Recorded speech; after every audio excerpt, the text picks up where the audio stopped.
Thank you very much. It is so nice to be back. Welcome to the birthday show, a celebration of 21 years of laughter from Thames television, with one of the most glittering casts ever assembled for one show. Now, for the next 90 minutes, it is going to be my happy task to take you back through the funniest moments from those shows of those years. And this is where it all happened, right here in Teddington Studios. When you are compiling a show like this, who do you open with? There is really only one contender, the dearly loved Tommy Cooper. Now, I want you to imagine the scene. It's a prisoner of war camp outside a village called Slash, Berlin. And the time is 1940, or 20 to 8.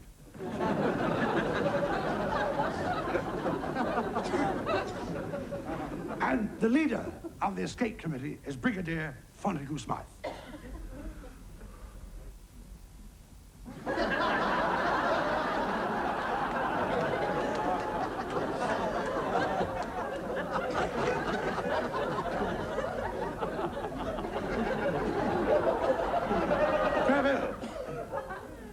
And he's been sent for by that brutal comp commandant, Fritz von Steinheim.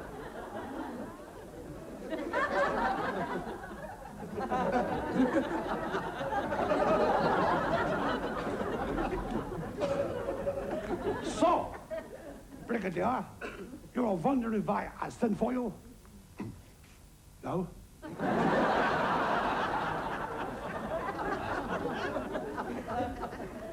Well, last night, 370 prisoners escaped from the camp. How does you account for this? You left the front gate open.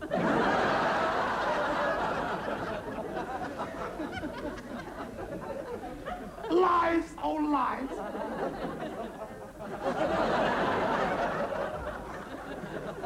They smuggle themselves out in the laundry baskets. How do you find that out? You'll never see them again, I'll tell you that. I know that laundry.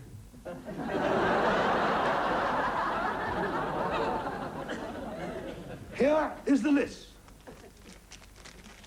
2 vests, 4 shirts, and 370 prisoners.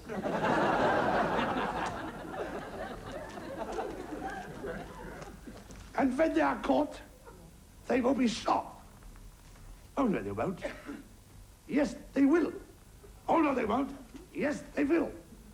And when they are caught, everyone will be shot one by one. Because...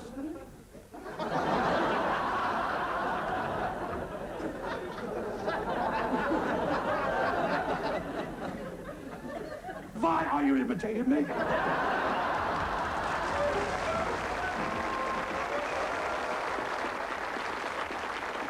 I promise you there will be more of that great man later. Now, this obviously is a make-up table. This is where actors spend an awful lot of their time. And this is where the girls get to work on us, if you'll pardon the expression. Some of us need more work than others. I myself am now becoming a bit of a polyfiller man. During the past 21 years, one man in particular employed make-up to add a brilliant dimension to the art of impersonation. Here, aided by Suzanne Danielle as his princess, interviewed by Selina Scott, is the Prince of Wales, a.k.a. Mike Yarwood. Your Royal Highnesses, thank you very much for agreeing to talk to us. You know, it's not often one gets the chance to talk to someone quite so famous.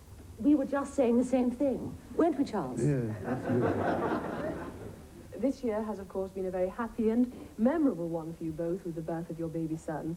Has it been a difficult transition to adapt to a new role as a parent? Yes, I find it absolutely astonishing how much one has to learn when one becomes a father. I mean, take the art of nappy folding. Before, I always thought that one just licked the corner and stuck it down. And how is young Prince William developing? Is he showing any signs yet of displaying his own character? Oh, yes, he's picking up all the family mannerisms. Already he's learned to crawl with one hand behind his back. He does sound just enormous fun. Well, there's never a dull moment when he's around. Sometimes, after Charles has finished bathing him, I tickle him under the chin, and he rolls round on his back, making a silly gurgling noise. And sometimes I do the same to William.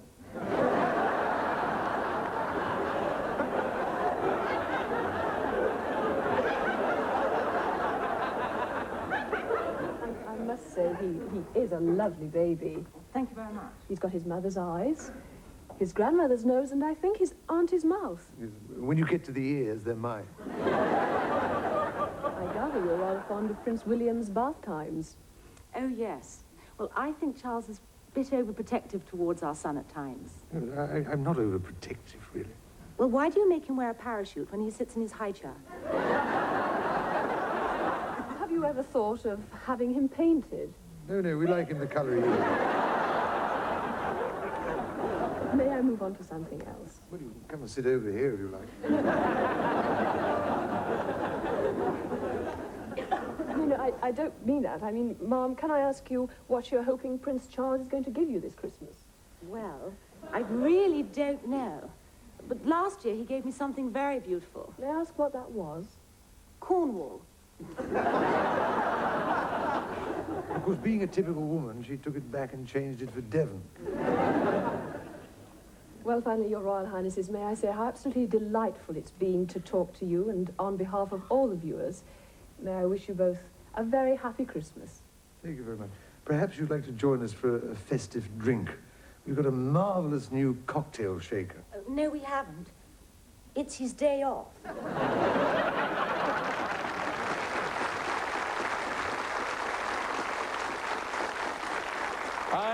I have been a very lucky man.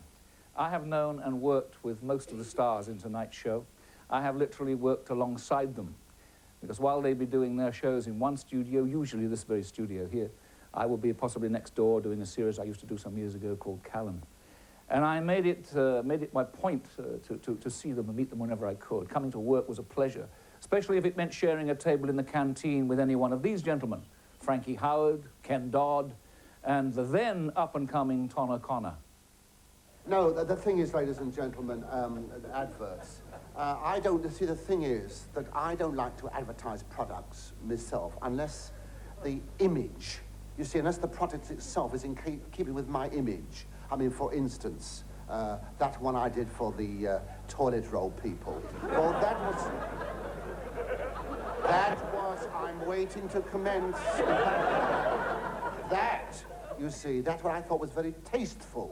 Well, it was, because it was done, you know, and unfortunately it was never shown because the firm went down the pan. How dare you? But the thing is, no, I have done... No, the thing is, I have actually done a number of, auditions, you would call them, for adverts, because, you know that one about the man in black? Man in black who jumps onto a train and runs along the top holding a box of chocolates. Yes. Originally, that was me, you see. Unfortunately, there was one thing that everyone concerned had overlooked, namely the tunnel. And when I came out of hospital, they had given the part to somebody else. That's what annoyed me. And of course, it's that, no. No, I'm glad you asked. Because I was the man who used to go swinging through the jungle, you see, wait a minute, holding on to a sack full of peanuts. And I did look good, honestly, standing up there, dressed in my leopard skin hot pants. I was a picture of primitive magnificence. Oh, it was a tragedy, though. It was a tragedy, because I was swinging through the trees, holding on to my nuts. I'm waiting to commence. And snap! So I looked and I thought, hello, a brown shoe's gone. I looked down, no, it was my braces. I don't know if any of you have tried swinging on a rope and trying to pull up your pants at the same time. Well, let me enlighten you, it cannot be done. Oh, I fell, that poor crocodile. But you know, well, you see, no, he expected me to tread on him, not fall on him. Oh, I did damage him. You can still see the dent in the handbag, it is a shame. I mean, what do people say? How do you become a comic? Well, first of all, you have to have your potential spotted. You can always get it off with Turks. And then you go out and buy yourself a baggy check suit and a big red nose. Of course, unless, of course, you like me and you've already got them. These are all jokes, you know. The first thing you have to do is develop a catchphrase. Catchphrase like, can you hear me, mother? Shut that door. Mind that cat. Where's the sideboard? Or, my new catchphrase is Merry Christmas. Merry Christmas. You see, in 12 months' time, everybody will be saying it. Auto-suggestion. That's the things like auto-suggestion and confidence. When you go home tonight, stand in front of the bedroom mirror and say to yourself, I'm getting better and better. I'm getting better and better. And the wife will sit up in bed and say, hey, I'm bragging again. Be optimistic. Be like the man. Be like the man who said, I can, and I will, and he did. He got 3 months for it. I mean... Thank you, sir. Keep it up. It's you and me against that. Well, I mean, what do different countries find funny? Well, the Russians are very funny. In Russia, every other word ends in off. That's why you don't see many Russian comedians. The Germans like to march up and down like this, you see. Yeah, you have to laugh. If you don't, they shoot you. I'll do anything for laugh, honestly. I'll do anything for laugh. I once took all my clothes off at a party and I slid down the banisters, yodeling at the top of my voice. I didn't mean to yodel. I mean, wait. Banister had all those little brass studs on it. Laughter is what...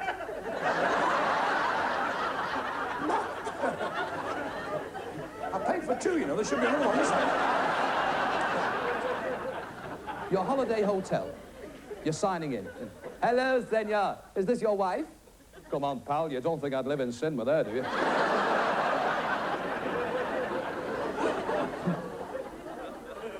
You want to go to the bar. Of course you do.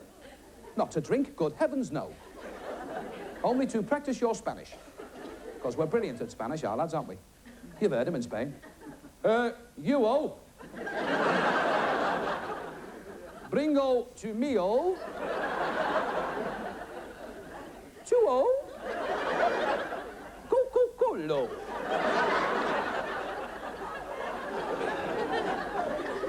His wife says, oh, God, Harry, aren't you good? And he says, I was here in the war, you know.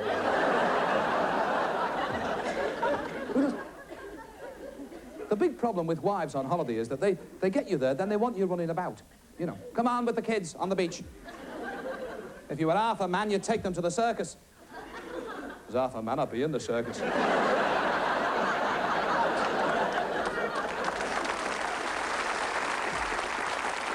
Well, I remember David Nixon, whose tricks were pure magic, and who had a wonderful, warm way of working with members of his audience. The clip you are about to see illustrates perfectly what I mean. We joined David in mid-trick. His volunteer, also called David, has supplied the essential pound note. David, now this is absolutely on the level, isn't it? There is your note, your signature. Never touched it before in my life, that's for real. Now, will you take one of these envelopes out, please? Just one envelope. Look inside, make sure that it's empty. And then if you'll fold your pound note in half, put it in the envelope. Have you done that? Yes. And then, if you don't mind sticking the flap down, David, because I don't care for the taste, they're rather... they're second-hand, I'm awfully sorry.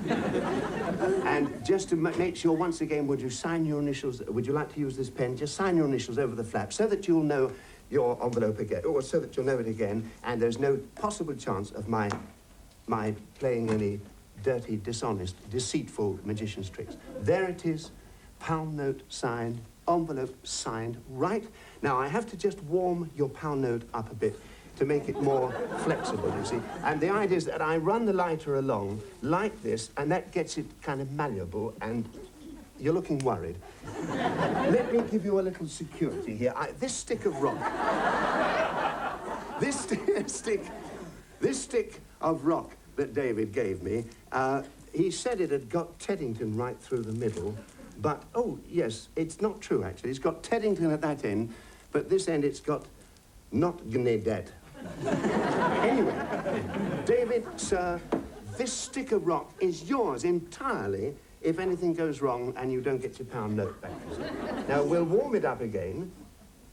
That's lovely. Now, we only warm it. It doesn't actually burst. Oh. Oh, I'm sorry. Have you ever done this before? No. Neither have I. Oh, well, this is slightly embarrassing. What can I say when I've said I'm sorry? Really, I'm sure. Which is the back way out?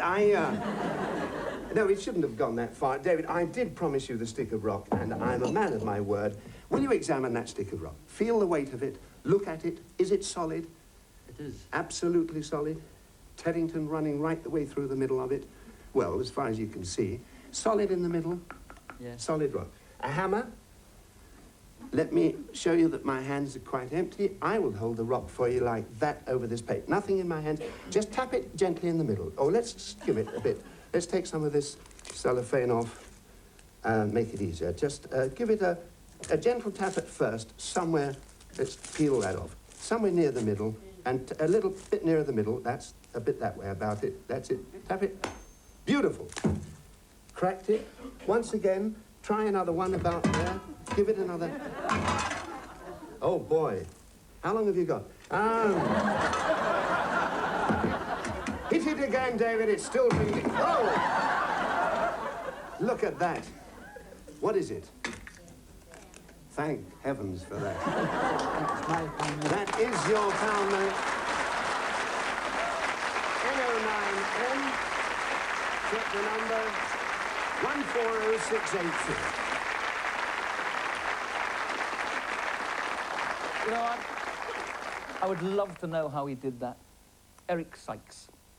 One of those rare, gifted souls who is just as funny sitting at a typewriter writing comedy as he would be if he were here now performing it. Remember the film called The Plank? Well, the extract we are about to see is from the sequel, a sort of Plank 2. It's called It's Your Move, and it also starred just about every well-known British comic actor and actress that you can think of. Now, we follow that up with a glimpse of Eric Sykes, the performer, in a sort of concert with guitarist John Williams. But first, it's your move.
Now we'll play that nice piece from Albanians, okay? Albanians, I got it right. Yes. I thought it was fixed bayonets. Okay, will you start, John? I'll start it. Ready?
in the 60s, when Thames television was just a twinkle in its shareholders' eyes, it was every rock and roller's dream to be an all-round entertainer. For most of them, it had to remain a dream.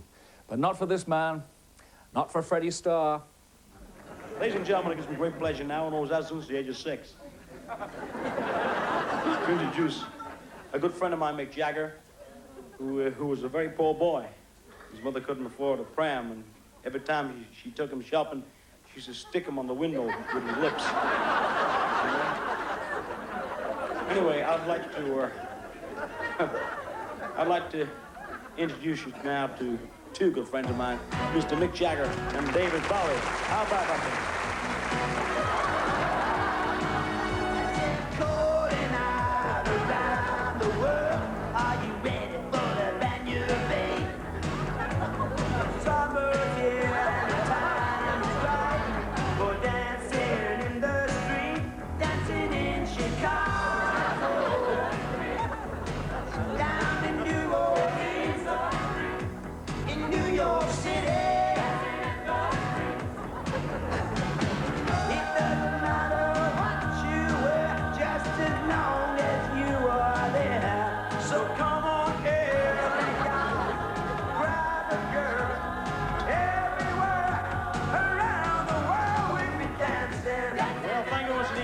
That's about it for the night. But we'd like to thank Mr. Mick Jagger, David Bowie, and also Johnny Cash, David Sousa. So from my friend, from myself, Mr. Elvis Presley, it's good night. God bless and God go with you. See you again soon. It doesn't matter what you wear, just as long as you are there. So come on, every guy, grab a girl, everywhere around the world, every dancing. Dancing in the street. Dancing in the street. Dancing in the street. Dancing in the street.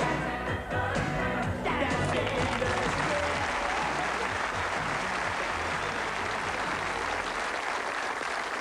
street. We will be back in a couple of minutes with more laughter from Kenny Everett, Michael Barrymore, Jim Davidson, and a very special, in fact, a unique piece of comedy from the archives.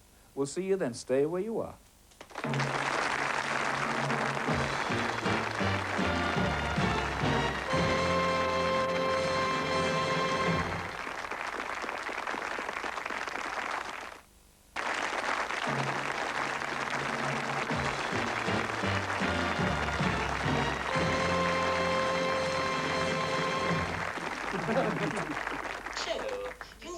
To become a BG. Don't touch that bottle. I'll tell you when to touch the bottles. Now, you puny little nobody, we'll begin to make you into a world-famous BG. First, you'll need the world-famous BG teeth. Now you can touch the bottles. Take one pill from bottle A. Not that one. Bottle A, you waste of space. Next, you need the shirt open to the navel, exposing hairy chest and revealing large golden medallion pill, or as I call it, bottle B. Ah, he's got the right bottle this time. Well done, little chap. Stage 3, bottle C. You'll be needing the world-famous BG hair.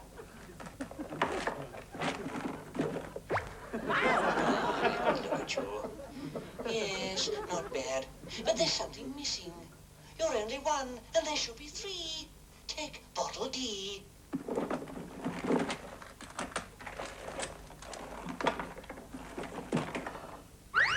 you'll need the most important part of a BG, the world-famous vibrato. Will you all pick up the vibrato bottles and keep taking the pills until the required wobble is achieved?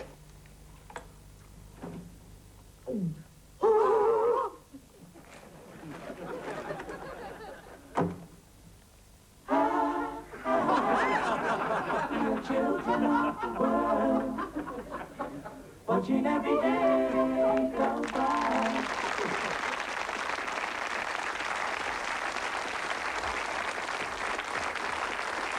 Kenny Everett and the Bee Gees. Kenny, of course, was only the latest in a line of comedians directly descended from the Goons. In fact, comedy and comedians all over the world owe a huge debt to that inspired show. Now, of course, the Goons were only on radio, never seen on television. However, Thames Television, way back in the summer of 1968, managed to get their cameras in to film just one show.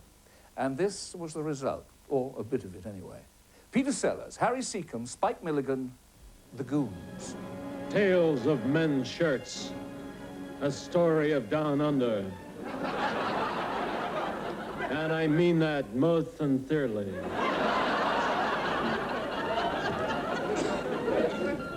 1938. But from the continent came ominous rumblings. Oh, this Spanish food. Oh. Waiter, waiter, waiter. One brandy and pronto. One brandy and pronto coming up. How did you know my brandy and pronto were coming up? Those were the last words said at peace. At that very moment, Germany declared war in all directions. Bang! Wasn't worth the journey. Bang, not worth the journey. War! I must write my memoirs. The day war broke out, Winston said to me, "Got to stop, bloody.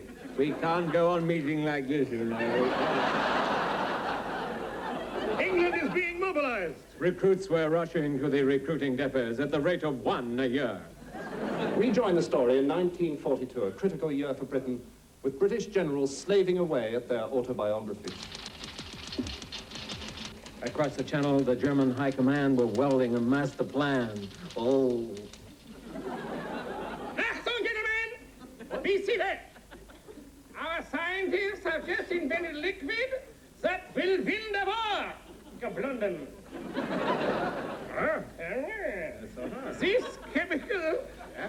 This chemical, when applied to the tail of a military shirt, is tasteless, colorless, and odorless. The moment the wearer sits down, the heat from his body causes the chemical to explode. This way, the soldier will be neutralized. In more ways than one. It might be worse than that. It's ein wunderschön Geschrieben. Speak English, you swine. We can't afford subtitles. I'm a Yankee Doodle Dad. Now then, Yankee Doodle. How do you get round this thing? I'm standing sideways. Where are you, you bird? Oh, there he is.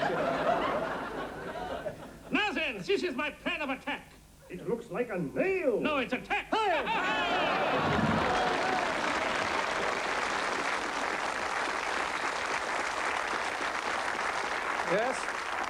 Yes, you're absolutely right.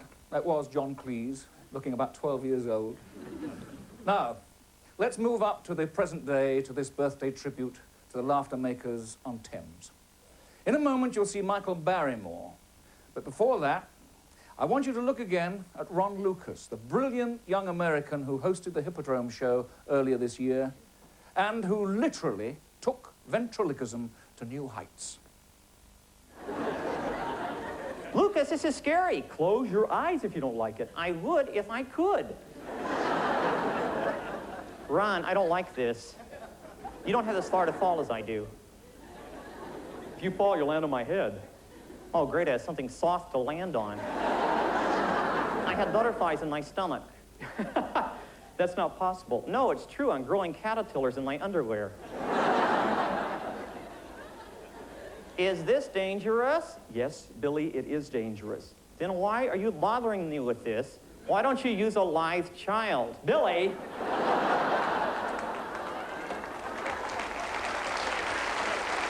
Yeah! Why can't we do this with trick photography? Because we're doing it for a live studio audience. They can be bought. My mom is down there. Oh, good. You saved yourself $2. What are you doing? I'll take a step forward. I'm going to salute, and I want you to be real still. Can you do that? Okay, don't move. Here we go.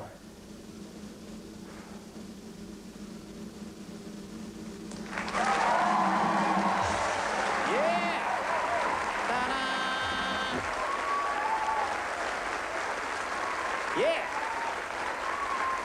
Can we go now? Ride on the horsey. Yee-haw! Let go of my ear, Billy.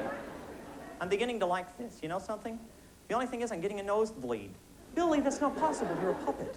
Then sawdust is drifting out of my nostrils. Now, Mark, don't move. Don't move. I'm almost at the platform. Let me sit down first. Yeah. Hang on. Are you down yet? Hang on.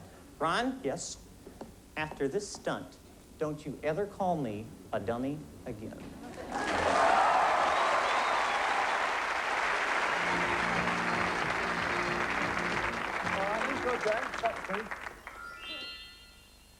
Portable Musical Centre, Portable Music Centre. Banquet. Want a banquet? All right, that's yours as well.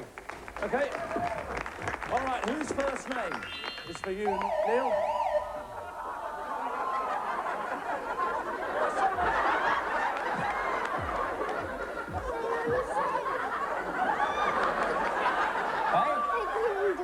You must have pressed that.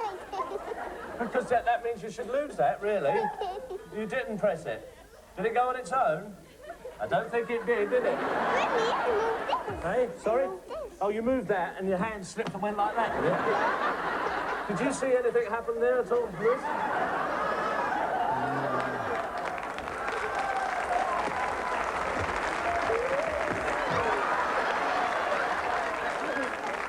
That's how you're doing it, you see. You're moving all over the place and you're accidentally going into end. I mean, don't do it.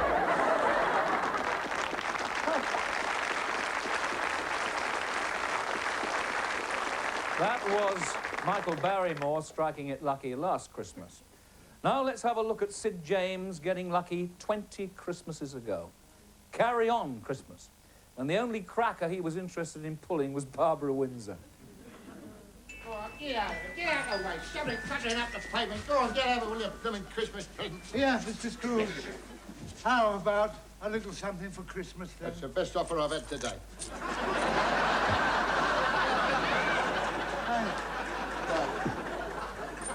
That's my only means of support. Oh, well, you won't need that one, will you? I'm a nasty bit of work, aren't I? Cratchit! Cratchit! Where's that long, lazy, stupid idiot clock? Come on, Cratchit! Cratchit! I'm here, Mr. Scrooge. I'm going off now. I thought there was a funny smell. I'll thump you. I'm going off to bed, you fool. Oh, Mr. Scrooge, please, Mr. Scrooge, things haven't been too good lately, and, well, with it being Christmas, I was wondering, could you make a little advance to me? Not only long and stupid, but bent to boot. Please, Mr. Scrooge, think of my poor wife at home waiting for it. Don't be filthy. We haven't got a penny piece, and we're having my uncle from Australia for dinner. Well, what are you complaining about? You'll go down a treat with some onions and a bit of gravy.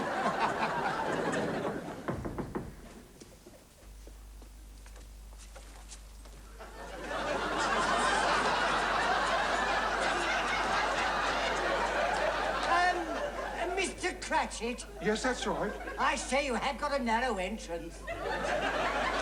Special delivery. Lucky you. Okay, Joe.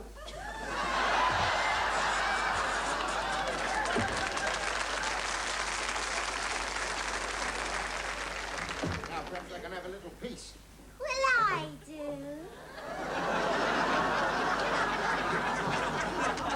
Who are you? I am the spirit of Christmas presents. You're right. It's the best Christmas present I ever had. I've been sent here to show you the errors of your ways and all that. Yeah, never mind my ways. Just keep showing me all that. Saucy. Be serious now. Ebenezer Scrooge, I cannot stay long here, so let's get down to business. A very good idea. No, give over. What do you think I am? No, don't answer that. No, you just sit and behave while I tell you all your faults. Yeah, well, hurry up, because I'm getting hot under the collar. Well, there's two things that stick out a mile. That's what's making me hot under the collar.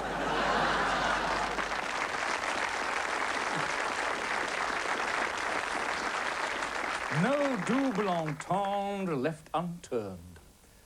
In any history of light entertainment, Huey Green has certainly earned his place. His long-running series Opportunity Knocks gave us so many stars. And here we see him talking to Tom O'Connor about the show and introducing 3 of these stars. Sincerely, Huey. Oh, sincerely? Yes, looking back, I mean that sincerely, and friend, we really do.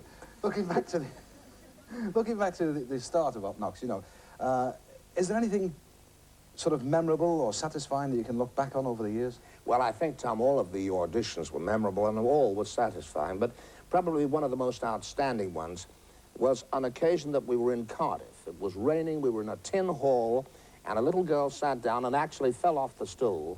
We put her back up on the stool again, and she became, through our show, an international star. And she rose to fame singing something like this. Those were the days, my friend, we thought they'd never end. We'd sing and dance forever and a day. The life we choose, we'd fight and never lose. Those were the days, oh yes, those were the days.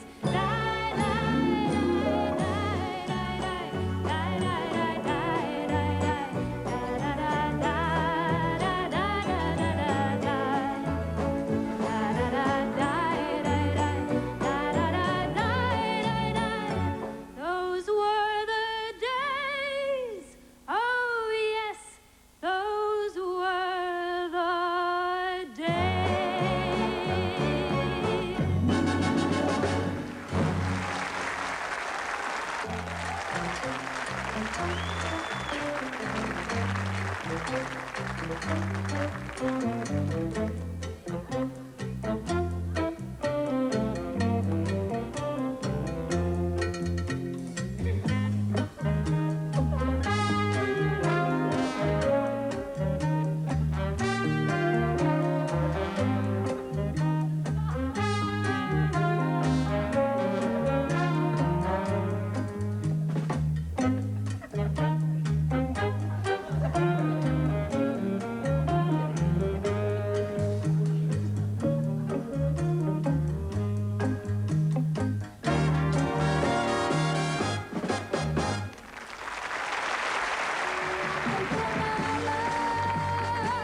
If I'd listened to Mama, I wouldn't be alone today. Should've listened to Mama, 'cause she was always right.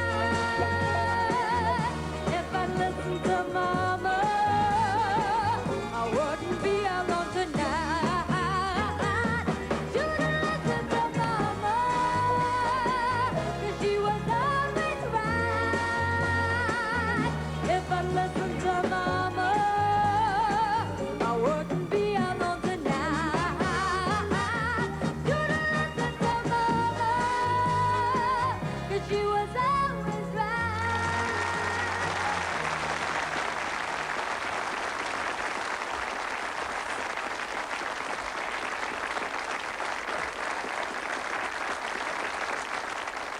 Mary Hopkin, Lena Zavaroni, and the man doing the most extraordinary thing with his muscles was Tony Holland. In 1984, Jim Davidson decided to do a show on location.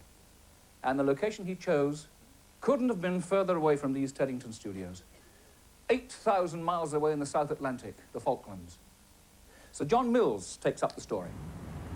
After a flight of 13 hours, the Hercules arrives in Port Stanley. Of course, it's raining.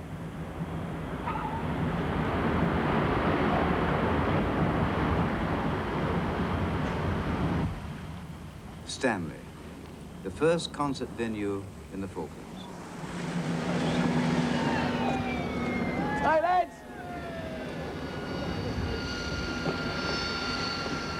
Can't believe it, we're here. It's magic. See you at the theatre. Theatre, can you imagine? Dance right on until the floors are breaking. I'm a California man. Well, I love my mama so bad. This woman, she's a making me mad. But I don't care if your leg's not aching. I'm a California man.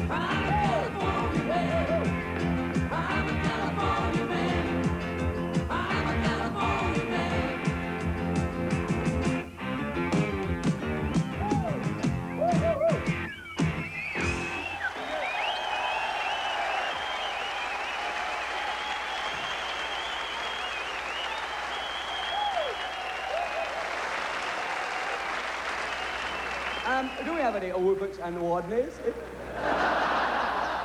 Hello, Wooberts and Wadneys! No, it's just nice to be in this wonderful Port Stanley Hilton. It's magic, isn't it, eh? I'm staying at the 5-star hotel, the Upland Goose. 5-star, you can count them through the hole in the roof. No, I'm only joking. And there's a funny old sign there. It said, all guests to be in bed before I am. I said, well, what do you mean by that? All guests to be in bed before I am. He said, all guests to be in bed before 1 a.m., you Burke.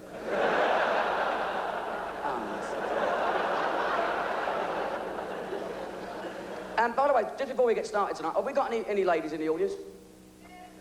Yeah, well, all right, females. Now, if you get women in the audience, it ruins half the act, you see. Well, not really. Well, all we need then's a black policeman to ruin the rest of it. Black policeman. Chalky actually went to join the police force and he didn't like it. They gave him a white helmet. Show people where his head stops and his hat starts. I mean, he was... And you know, some of these young coppers, it's amazing. Hendon Police College, where they're learning, right, they have a conveyor belt and they all come out like as a job lot and they got a bloke in a white coat checking them. He said, right, switch that one on. Right, he goes, nick, nick, nick, nick, nick, nick, nick, nick, nick. Right, he'll do, Metropolitan Police. Next one, switch him on. Nick, nick, nick, nick, nick, nick, nick. Always a good one, very strong one. Flying squad him. Next one, nick, nick, nick, nick. Reject RAF Police.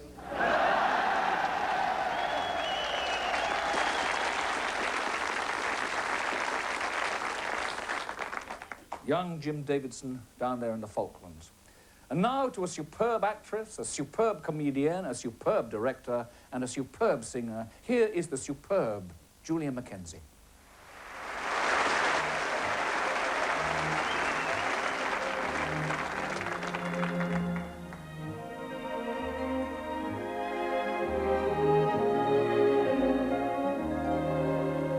I got lost in his arms, and I had to stay.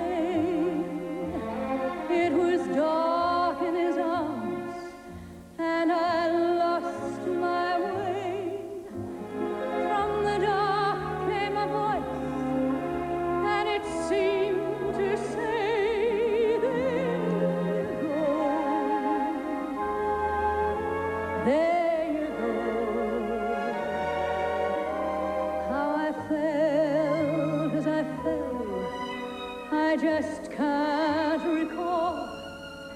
But his arms held me fast, and it broke the fall. And I said to my heart, as it foolishly kept jumping all around, I got lost, but look what I found.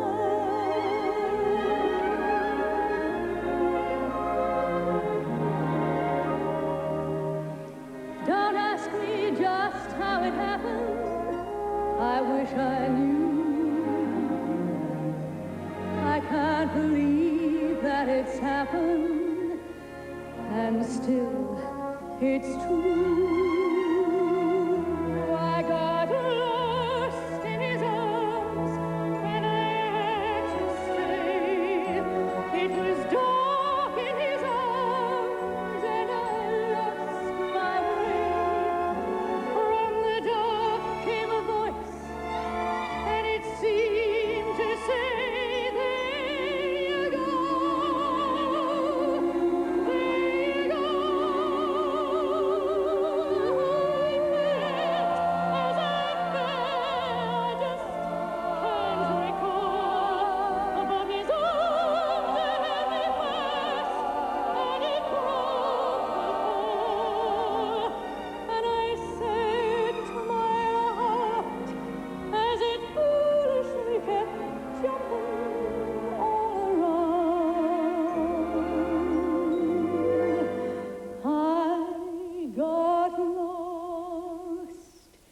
But look what I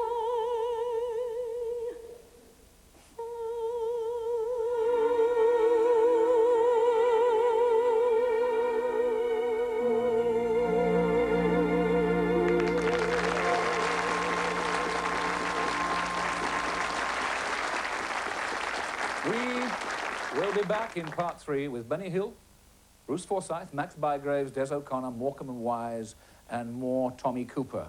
I am so glad I do not have to follow that lot. I'm going to see you in a couple of minutes.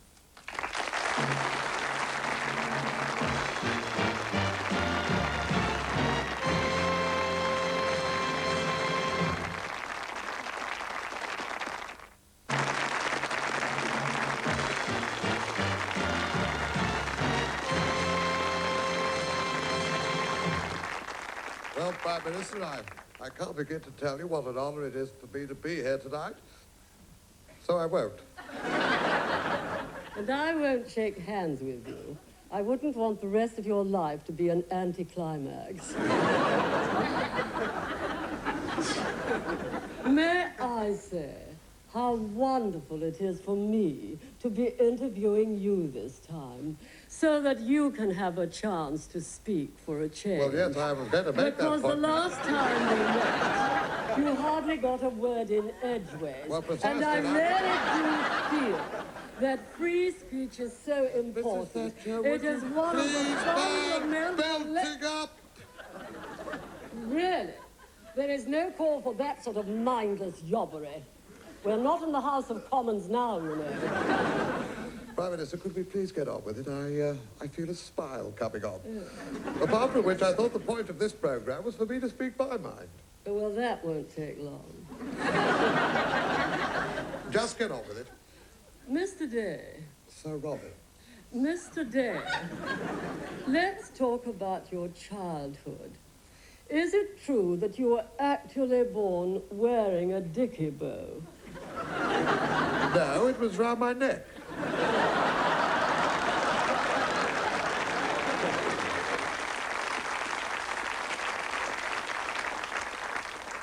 And the lady facing Mike Yarwood's Robin Day was, of course, Mrs. Thatcher doing her celebrated impersonation of Janet Brown.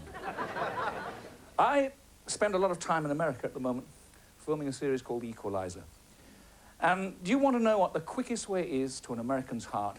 I'll tell you. Tell him you know Benny Hill. The Queen, yes, Princess Diana, Mrs. Thatcher. But if you know Benny Hill, you are in, and I really mean that. Now, with clips from the very first show to the present day, let's have a look at 20 years of Britain's most successful comedy export.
And now, the show that has produced more unforgettable, heart-stopping moments than any other. It certainly gave me one moment that I will never forget. Isn't that nice? You could over to look. I was telling Teddy this was our first film when we were married. Hello, Teddy. The White House. How are you? I know you're discussing the new series of Callan with Brian Tesmer and Lloyd Shirley here. But tonight, Edward Woodward, National Theatre actor, singer, star of Callan. This is your life. Where's your camera? Over there. And as you know, the studio's just across the road. You can I gulp thought one my down and there we family go. was behaving in the most incredible fashion today. My son even put a tie on.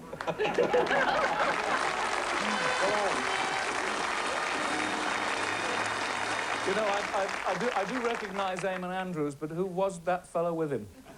A skinny bloke, young-looking, with the dark hair, you know? Well, come on, it was 20 years ago. Have you noticed how everybody seems to say on that show, you must be joking? I mean, that's what everybody thinks when it happens. You just can't believe it's happening to you. These four certainly couldn't.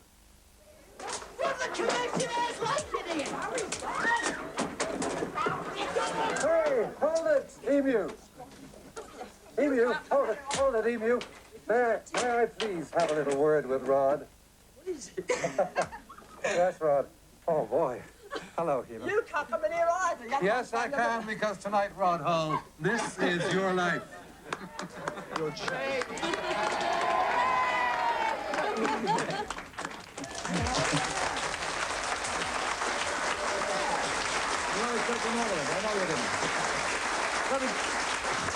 I happen to know, and you know, that this is a very special week for Bob Hope, and this is a very special time for him. We want to make this a night that you're going to remember for a long time. Because tonight, Bob Hope, this is your life. Come on. I know that you're... Leave your mic up. I know that your voice is being heard by millions of people right now, but I hope they're hearing mine as well. Because if you look behind that television camera, you'll see your executive producer, Derek Mills, who's given me permission to interrupt on air one of the country's best-known broadcasters, commentators, television, radio, so that I can say, oh, if I get my breath back, on the 19th of April, 1978, at coming up to 6 minutes past 9, Terry Wogan, this is your life. I wish I'd shaved. And how an old lady in Nottingham's got her ring back. All this and more.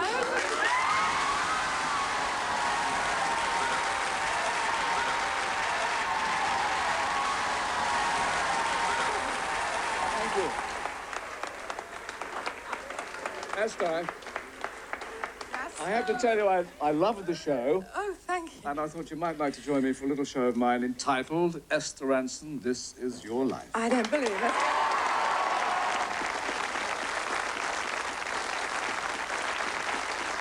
Esther Ranson there being nabbed by the new man with the big red book, Michael Aspel. You know, there are a handful of entertainers who are known to us all by their Christian names alone. You only have to say Brucey, Des, or Max, and everybody knows exactly who you mean. So let's meet them now, starting with Max, who is ling-a-longing and reminiscing about the year 1954. And that year, as you can see, I was at the London Palladium in a pantomime. And you notice there was little Julie Andrews on the bill, and in those days, she was a novice. This is before she became the singing nun. And I remember, I used to walk out on the stage, and the opening night, I'll never forget it, I walked out and they said, buttons, buttons. And I looked down and my zip was undone. That year, I did my third command performance, and I was becoming a regular. If I wasn't there, the Queen used to send me a reminder. I'm only joking, Your Majesty. I'm not. And that year, an American singer came over named Billy Daniels, and he was going things like, that old black magic has me in its spell. That old black magic that you... Not a good impression, but tomorrow morning, my house will be full of boxes of chocolates. And that year, I was spending a lot of time in America with the Judy Garland show. There's the two of us there doing a couple of swells at the Palace, New York. And when I got back here, a songwriter named Jack Meadows had written a song for me that went like this. When I went to America, I thought it would be wise to dress and act the way the Yankees do. But those wide-awake Americans soon tumbled my disguise. I think somehow they must have had a clue. How did those people know I was a Cockney when I looked just like a son of Uncle Sam? I walked like Humphrey Bogart and I clowned like Danny Kaye. I talked like Gary Cooper and I sang like Johnny Ray. But everybody knew I was a Cockney. There was just one little thing that let me down. 'Cause when I said, oh blimey, they all knew I was a limey from dear old London town.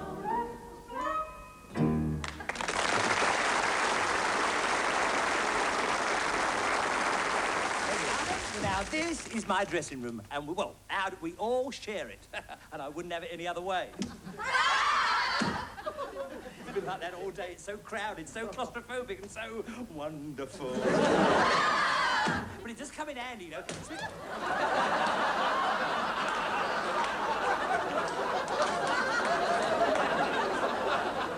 It's a joke for later on. But it does come in handy knowing. You love it when everything goes wrong, don't you?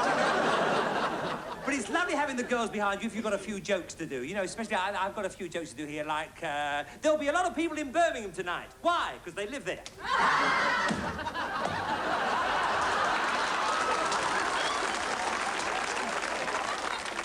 Where's the 48 bus stop? Out here.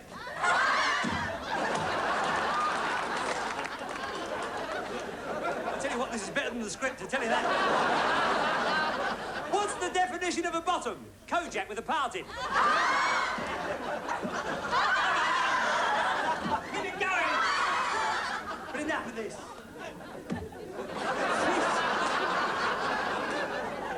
Feast your eyes on this lot. Follow me. Right. Thanks a lot, Darcy. Okay, let me just get through. I've never seen such a happy cameraman in my life. Oi, Snowden! Oi, follow me, all right? I'm the star. Can I just get through, loves? Thank you so much. Else, could you just... Hello, love. Hello. Oh, yeah, fine. At least a corner to myself. Where's the privacy? Oh, straight down the corridor, love. Oh, thanks a lot. If I can't go, you can't go. Oi. Heel, Snowden. I said heel. Oh, mirror, mirror on the wall. Who is the fairest of us all? Just my like a glass critic. Well, at least I've got a hook to myself. A little nail. There we are. Good. Sorry, Tom. Sorry, Jerry. Did you just let me through, girl? Will you get out of my way? Would you mistake?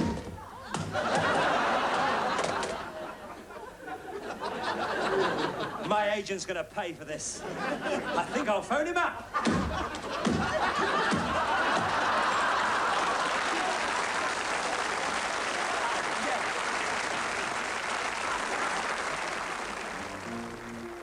You start.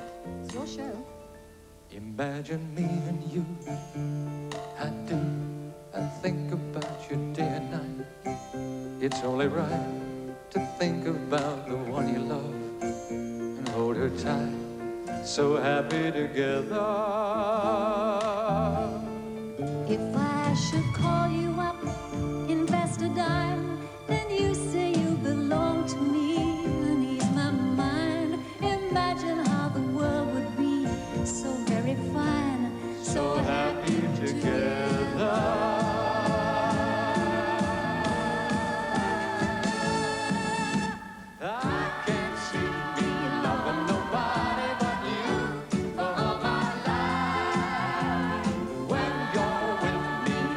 The sky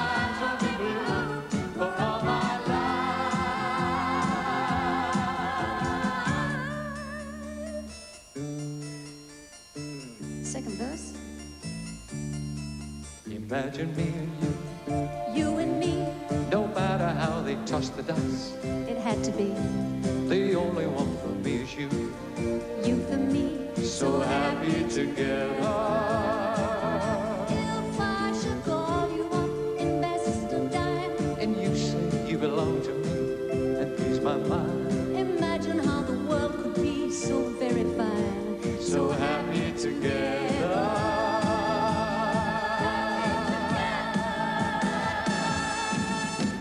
I can't see me loving nobody but you for all my life. When you're with me, baby, the skies will be blue for all my life. Couldn't live without your love. Now I know you're really mine. See, they love it. Gotta have you all the time. You don't like the old songs, eh? Don't sleep in the subway, darling. Don't stand in the pouring rain. Don't sleep in the subway, darling. The night is long. Love, this is my song. I can't see me loving nobody but you for all my life. When you're with me, baby, the skies will be blue for all my life. So happy together.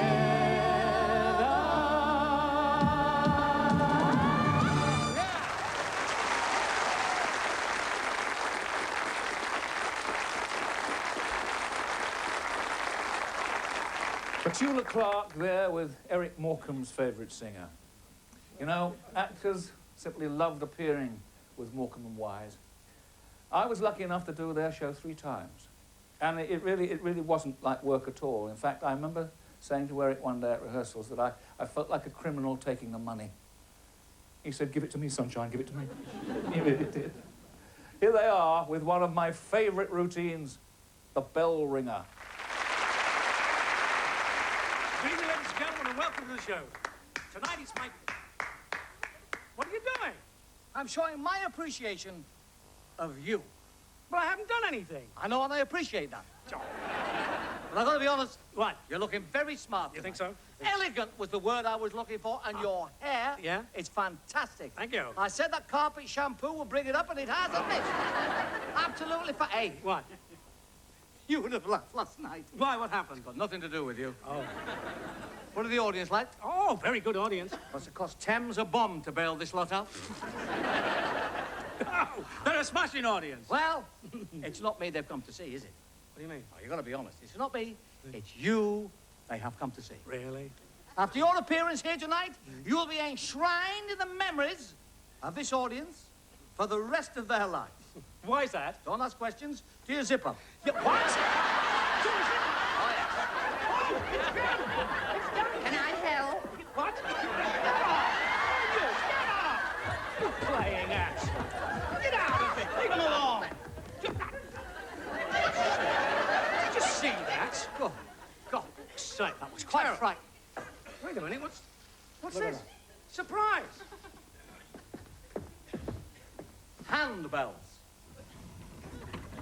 I didn't know you were interested in it. I've always been interested in it. Then I realized I was getting too old for it, so I've taken this up now. Are you going to play around? Not tonight, the wife's here. Oh. I'd like to hear you play those bells. And so you shall, but keep well back because you are rather small. Oh, yes. I could pick you up, shake you, and 1 or 2 things might drop off. And if they do, kick them to one side. Dignity at all times. Oh, dignity, of course. I'd like to hear the bells of St. Mary's. The bells of St. Mary's? Yes. I could break my wrist playing that. The bells of St. Mary's. Yes. For you, I will play it. Oh, yes? Yes, what are you going to listen to? Yeah. I'm looking forward to this. That's a bell ringer's joke. Yes, I know. I'm looking forward to this. Yes? I'm a tremble with anticipation. That's a long time since that happened, I can promise you that. Thank you very much. The bells of St. Mary's. A ding. A ding, ding. Ding, ding. Ding. Ding. Oh, wait a minute. Just a moment, please.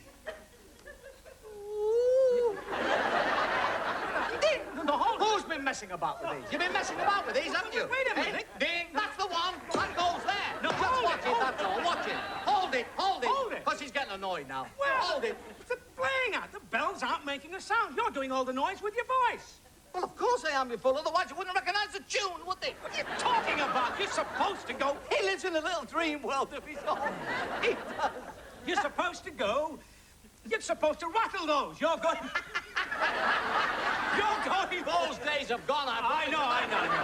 You're going ding, ding, ding, ding, ding, ding, aren't you? Rattle. Don't you realise there's no clappers in those bells? No clappers, you No see. clappers. No. Metal balls. Can I help? You put it down. I told you it would be a sensation. This whole thing is a failure. It's a farce. You're not doing it The right. whole flaming thing is a farce. Well, get off. Goodbye. Goodbye.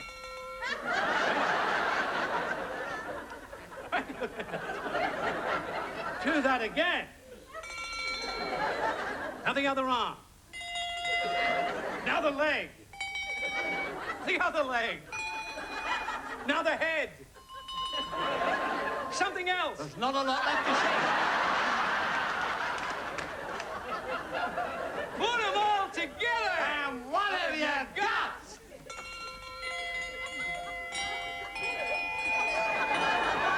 Now turn round. Can I help? No, get up. Get up.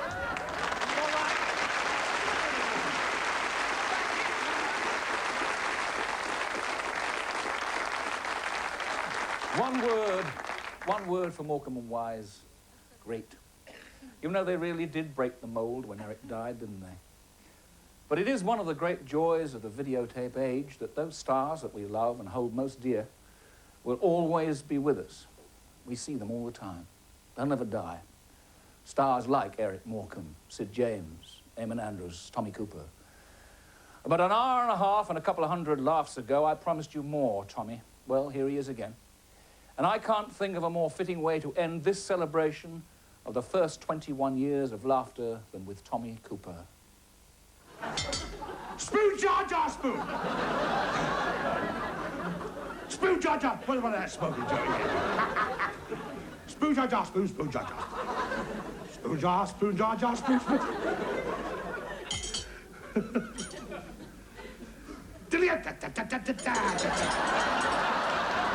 Stop! Stop!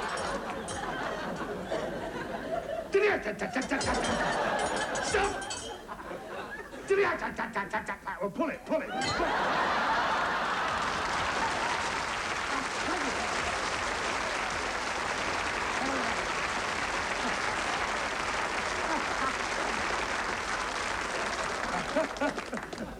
Oh, dear. Rose, Rose, I've risen. I didn't like it anymore. Look, see that glove? Second hand. Oh, thank you very much.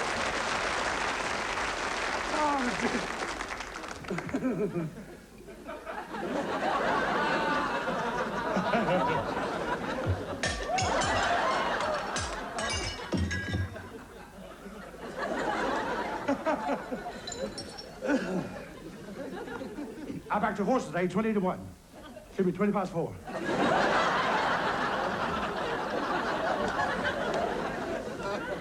He was so late coming in, he had a tiptoe back to the stable. And the jockey kept hitting like that with the whip. Not like that, like that. Like that. And the horse said, what are you doing that for? There's nobody behind us.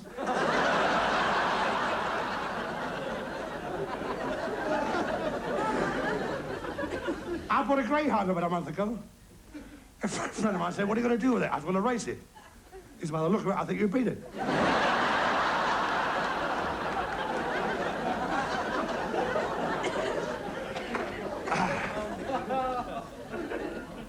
Jim, my feet are killing me. They're like, every night when I'm lying in bed, they get me around the throat like that, trying to straighten.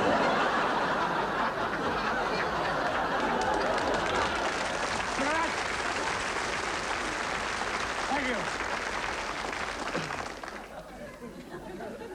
Oh. my voice sound a bit hoarse? It is slightly, isn't it? I lost it completely today. The one I got now I borrowed. For the show tonight. And I went to the doctor, he said to me, open your mouth, so I went like that. And he looked down, he said, a little raw. So I went, ugh.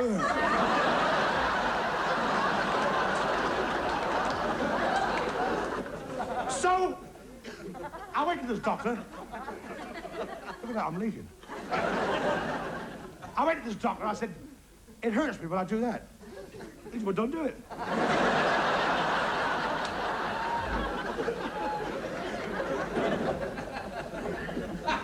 I was cleaning up the attic last week with the wife. Filthy, dirty, covered in cobwebs. But she's good for the kids.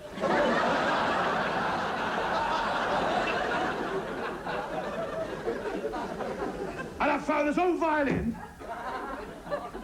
This old violin. And this painting, all painting. So I took him to an expert, and he said to me, what you got there? He said, you got a Stradivarius and a Rembrandt. Unfortunately,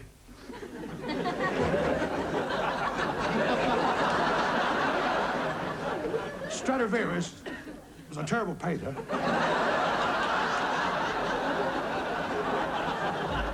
And Rembrandt made rotten violins.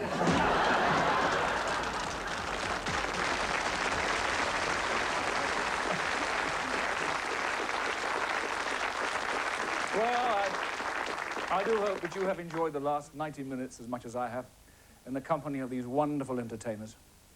All that remains for me to say is happy birthday, Thames, and here's to the next 21. God bless you. Keep laughing.